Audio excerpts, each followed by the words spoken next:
Audrey never left an abusive relationship in Little Shop of Horrors, and I want to talk about it.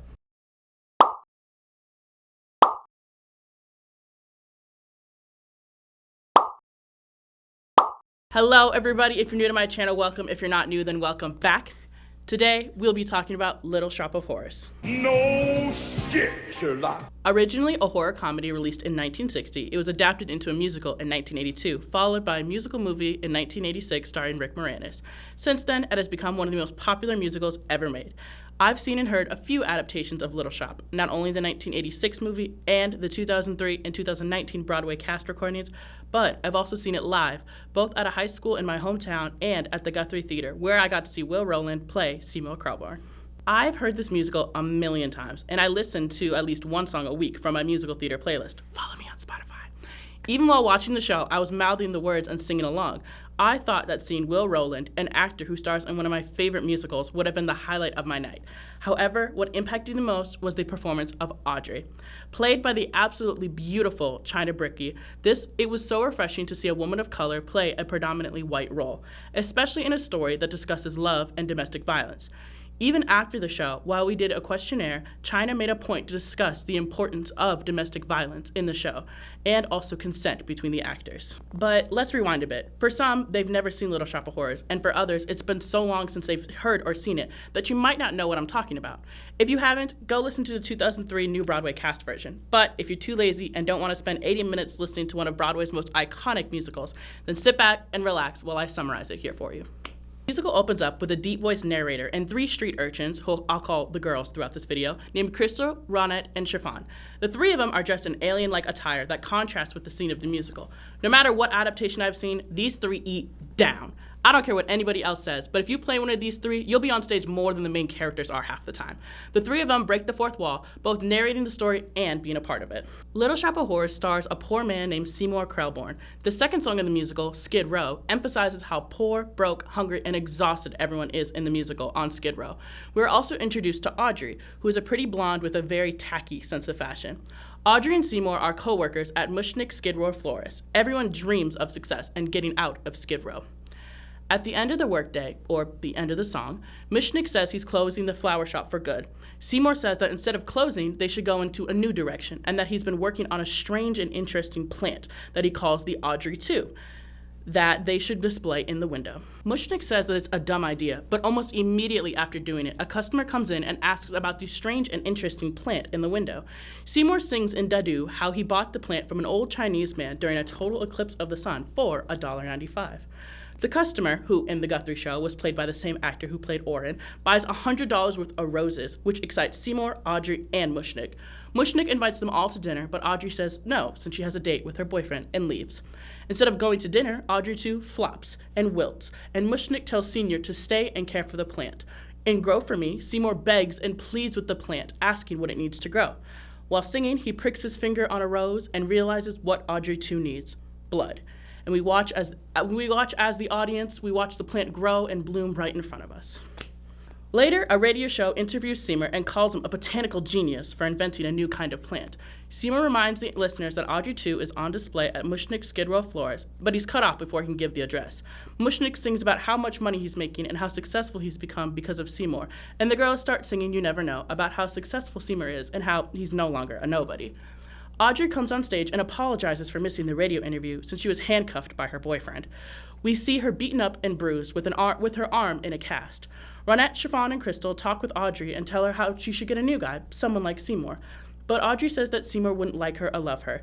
Even still, she sings a song about how much she would want Seymour in Somewhere That's Green. A week later, the shop is closed for renovation since Audrey too has been attracting customers and has been growing a lot.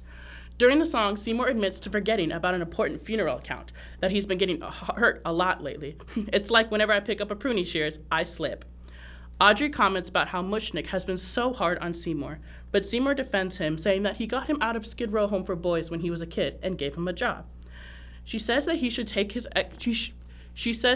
raise his expectations and offers to take him shopping for clothes. Seymour asks if she's free that night, but Audrey again has a date. We are then introduced to Orange Gravello, who, when I saw it at the Guthrie, literally rode in on a motorcycle wearing a leather jacket. He is a dentist.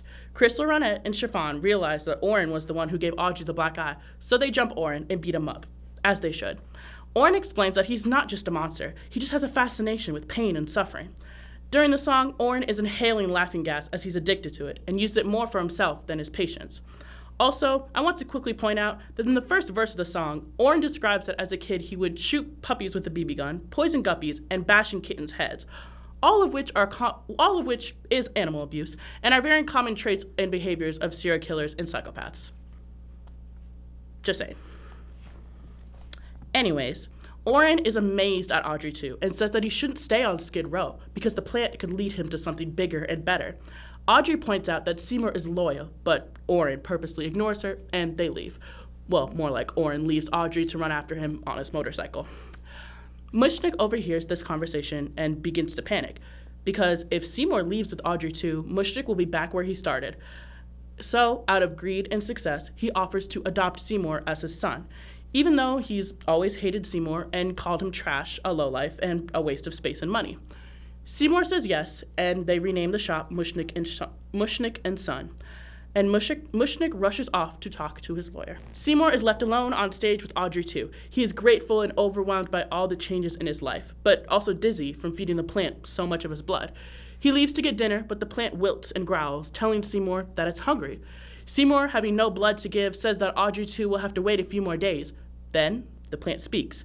"Feed me," it says. Seymour, like a normal human being, is shocked and amazed that the plant is talking, but the plant continuously says, "Feed me." Seymour says that he can't. He has nothing left to give him. He even tells the plant, "What do you want me to do, slit my wrist?" Which the plant is very open to. Seymour suggests getting him chopped sirloin, but as the two of them begin to sing, the plant specifies that it must be blood, and it must be fresh. Tui, Audrey too, sings to Seymour, begging and seducing him to feed him so that he can grow big and strong. Seymour understandably says, "You eat blood, Audrey too. How am I supposed to keep feeding you? Kill people?" The plant sings that he should, because all the success that he's experienced, money, fame, and the adoption papers are all thanks to Audrey too.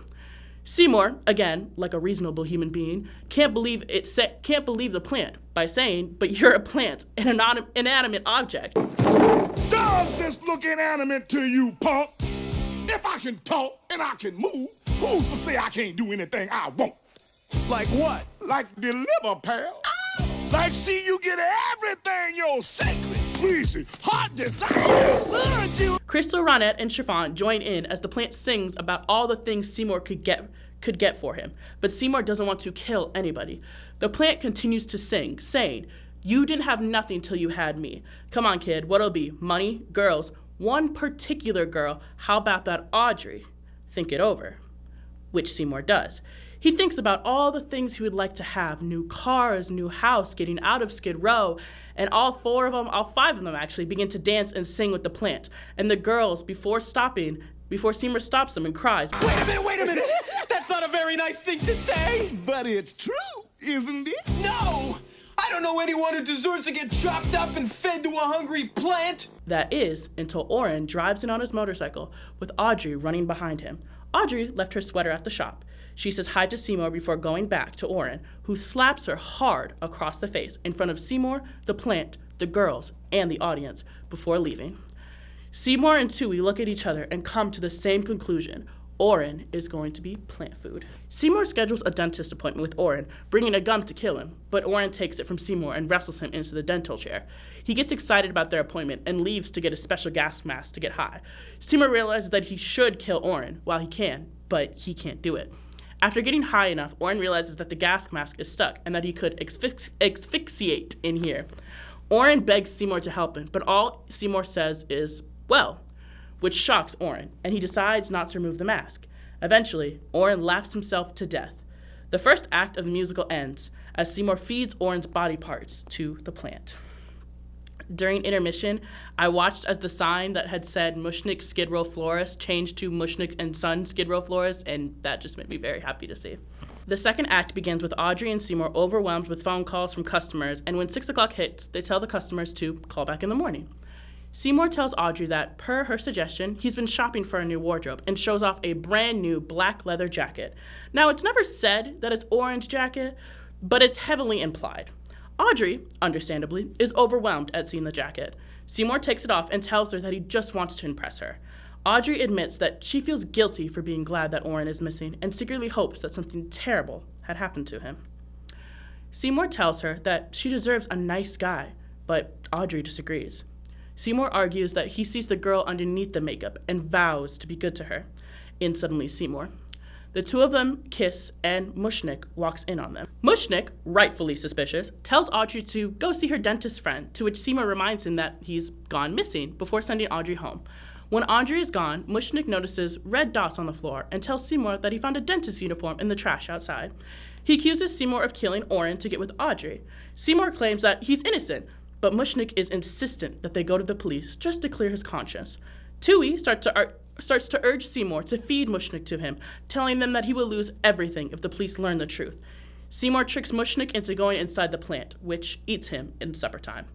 One of my favorite lyrics in the entire musical actually comes from this song, and that's when Tui sings, "He's USDA prime for my supper time." Seymour, understandably disturbed, leaves the shop before being bombarded by Rainn, Chiffon, and Crystal, who come up to him like squealing teenage fans and, through the meek shall inherit, introduce him to various agents and telecasters who want to sign with him. Knowing that success means he will need to kill more people, Seymour at first refuses, until he realizes Audrey may not like him or love him anymore without the plant. He signs the documents, and the girls remind us that the meek will get what's coming to them. Tui now demands to be fed, but too busy writing his lecture tour speech, Seymour promises the plant that after they are photographed for Life magazine, it will never be hungry again, making Seymour hysterical. Audrey notices this and asks when Mr. Mushnik will return, and Seymour says he'll be gone a long time. He asks her if she will still like him without the plant, and Audrey says that yes, she will still love him.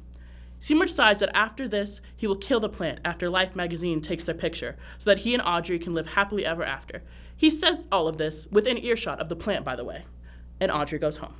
Seymour leaves to get roast beef for the plant while Audrey returns, unable to sleep, having a gut feeling that she just needs to talk to Seymour about something. The plant reveals that they can talk to her and trick her into getting close before starting to eat her in Salmonex/Suppertime reprise. Seymour charges in and pulls Audrey out of the plant. Weak and dying, Audrey asks about Mushnik and Oren, and Seymour admits he fed them to the plant. Audrey tells Seymour to feed her to the plant when she dies, so that the plant will bring him all the wonderful things that he deserves.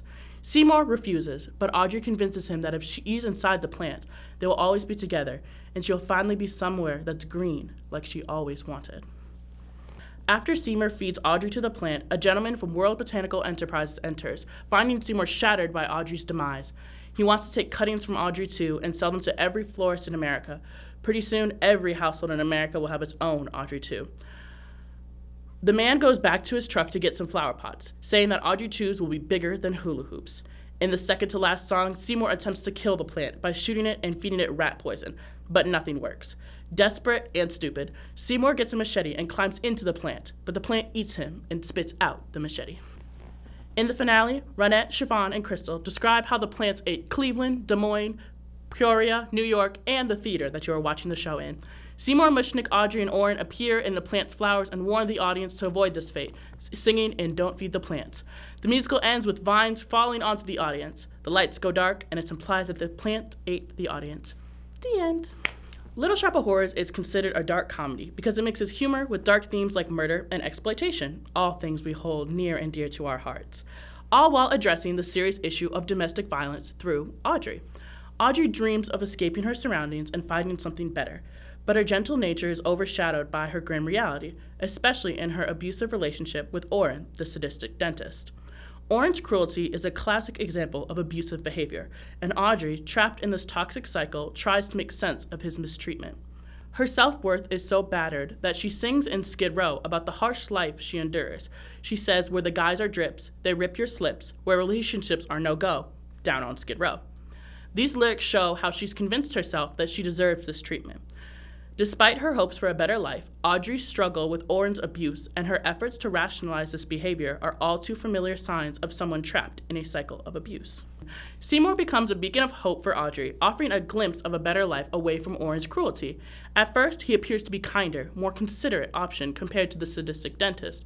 With his growing success, thanks to Tui, Seymour seems to be the perfect candidate for providing Audrey with the escape she craves.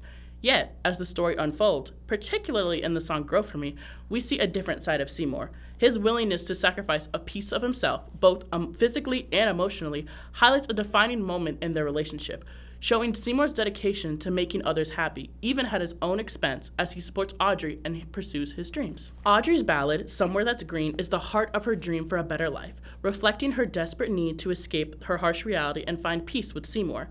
In this touching song, Audrey imagines a perfect future far from Skid Row, starkly contrasting with her current life of poverty and abuse. Her lyrics reveal her longing to leave behind her tough circumstances. When she sings, Still That Seymour's a Cutie, well, if not, he's got inner beauty, she's expressing how Seymour's genuine kindness and character are what matters to her most, not his looks. However, despite the glimmer of hope Seymour offers, Audrey's relationship with him ultimately fails to free her from the cycle of abuse. In Close for Renovation, her concern for Seymour's well-being is evident as she expresses worry for him. In Feed Me, after enduring constant pressure from the plant, Seymour reaches the breaking point when he witnesses Oren beating Audrey. This traumatic event drives him to decide that Oren will be food for the plant. While killing Oren seems like a temporary solution to remove Oren from Audrey's life, as Seymour expresses in Now, Audrey sings Why Do I Feel So Depressed and Call Back in the Morning. This lyric reflects her deep confusion and sense of responsibility for Oren's fate, highlighting the profound impact of her guilt and emotional turmoil. The song Suddenly Seymour is a pivotal moment in Little Shop of Horrors that beautifully encapsulates the growing bond between Audrey and Seymour. The lyrics reveal a tender and heartfelt connection where Seymour offers Audrey the kind of support and understanding she's never known. Lines like lift up your head, wash off your mascara, and you don't need no makeup, don't have to pretend, so show Seymour encouraging Audrey to see her own worth beyond the superficial, offering her a glimpse of the unconditional love that she has longed for. As the song progresses, the shift from Seymour's your friend to Seymour's your man marks a significant change in their relationship, moving from a friendship between coworkers to a deeper romantic connection. Audrey's past is filled with men who treat her poorly, as she heartbreakingly sings, Nobody's ever treated me kindly. I'd meet a man and I would follow him blindly. Seymour's kindness is a stark contrast to the abuse that she's endured, making this moment between the two of them incredibly touching and romantic. While Suddenly Seymour is a sweet and romantic scene, it also highlights the complexity of Audrey's situation. Despite the genuine affection Seymour offers, the song does not represent a true escape from the toxicity that has defined Audrey's past relationship. Audrey acknowledges her troubled history, singing, Please understand it's still strange and frightening, showing that despite Seymour's love, the scars from her past remain. The song illustrates the beginning of something new for Audrey, but it doesn't fully address the deep-seated issues she faces. Seymour's presence brings her hope, but the underlying theme of the song suggests that simply finding a good person isn't enough to heal the wounds inflicted from years and years of abuse. Audrey's journey is complex, and while Suddenly Seymour offers a temporary moment of life and love, it also serves as a reminder that recovery from such deep emotional pain requires more than just a new relationship. It's a beautiful, yet bittersweet moment that emphasizes the need of understanding and healing from past trauma. The climatic scenes in Little Shop of Horrors, particularly Audrey's death, highlights how deep her trauma from the abusive relationship is. The plant's control over Seymour and the threat it poses become a metaphor for how past trauma can resurface, even when one wants a new beginning. Audrey's demise in the plant's clutches contrasts with her dream of escape, showcasing how domestic violence can persist and affect every aspect of someone's life. Audrey's tragic end is more than just a plot twist, and instead illustrates the pervasive nature of abuse. Her struggle to escape the shadows of her past, despite Seymour's love and support, underscores the profound and often unbreakable grip of domestic violence. The musical suggests that new opportunities and genuine care alone cannot erase the lingering effects of past abuse. Audrey's story powerfully conveys that escaping the cycle of abuse involves confronting and healing from deep-seated trauma. Little Shop of Horrors unfolds as a tragic narrative that delves into themes of love, abuse, and the devastating impact of toxic relationships. The science fiction elements, like the monstrous man-eating plant, serve as a metaphor for the real-world struggles faced by those in abusive relationships. Audrey's character embodies the complexities of love intertwined with abuse, and her fate underscores the harsh reality that breaking free from a toxic relationship is not simply about finding new love or a fresh start. The narrative carries a crucial message about recognizing and addressing domestic violence. It emphasizes the importance of understanding abuse signs and seeking help. For anyone in a similar situation, reaching out for support is essential. Resources such as the National Domestic Violence Hotline, 1-800-799-7233, or SAFE, local shelters and counseling services can assist. There are resources and websites in the description, so if you feel you are in a similar situation to Audrey's and need some support, please check those out. Breaking free from abuse requires both personal strength and external support. Little Shop of Horrors serves as a stark reminder of these realities, emphasizing the need for compassionate support and resources for those facing such challenges. That's all I have for you guys today. If you like this video, please like this video and comment if you agree or disagree or have a completely different take from mine. Please let me know if there are any other movies, TV shows, or Broadway musicals that you would like me to talk about and overanalyze. And I will see you guys all in the next take. Bye-bye! The end. Oh my gosh, that was so good. It's the fact that Audrey admits she's like, he a little ugly, but he's sweet.